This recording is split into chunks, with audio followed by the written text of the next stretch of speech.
buradayım, ne gelirsen oradayım. Yeni cezaevinden çıkmışım, daha beter vardayım. Dedim ya güzelim, ben bu yağım, bu alemin çocuğuyum. Seversen de bu yağım, sevmezsen de bu yağım. İşte burada yollarımız ayrılıyor. İşte burada yollarımız ayrılıyor. Bir gün beni aramaya kalkarsan sen şu adresi dinlersin. Adana'da arpacı, Mersin'de tupacı. İstanbul'da askeri, Diyarbakır'da yan kesici.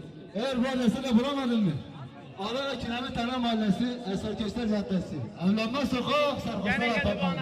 Ne yokuz, evde yokuz. Önüne çok bırak bana toprak. Çok artık gece.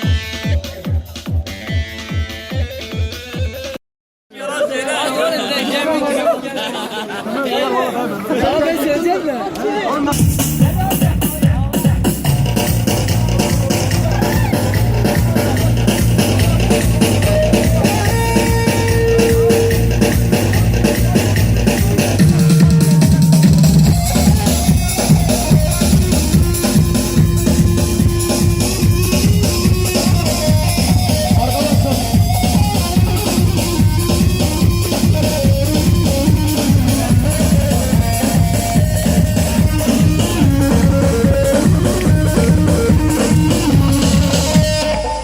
Havada uçar teyyare, dört ayaklı minare. Bu akşam burada başlasın avare lehe.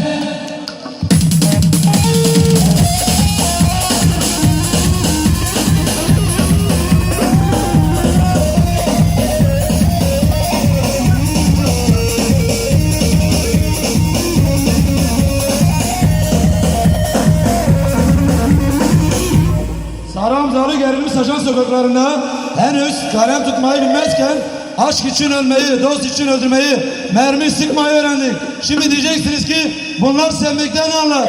Şunu da unutmayın ki sevmeye de kahvelere biz öğrettik. Lekke evrim.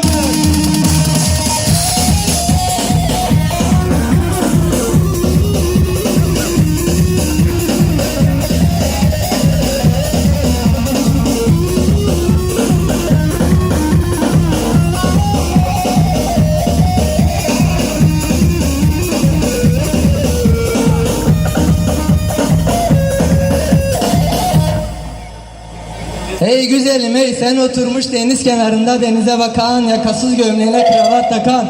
Dedim ya güzelim, biz Bingöllüyüz, sevdik mi Allah'ına kadar sever, sevmedik mi kralı da olsa yol verir leke babalike.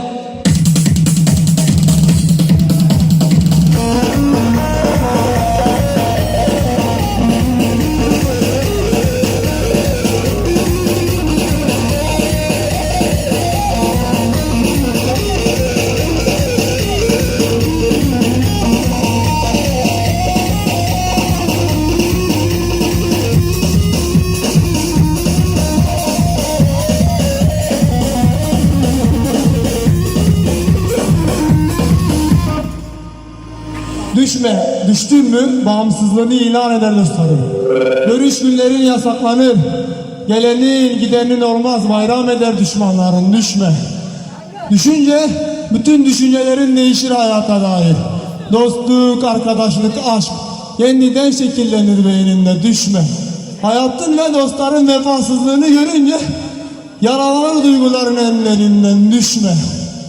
Düştün mü İlk önce güvenliklerin vurur sırtından. Say çalış.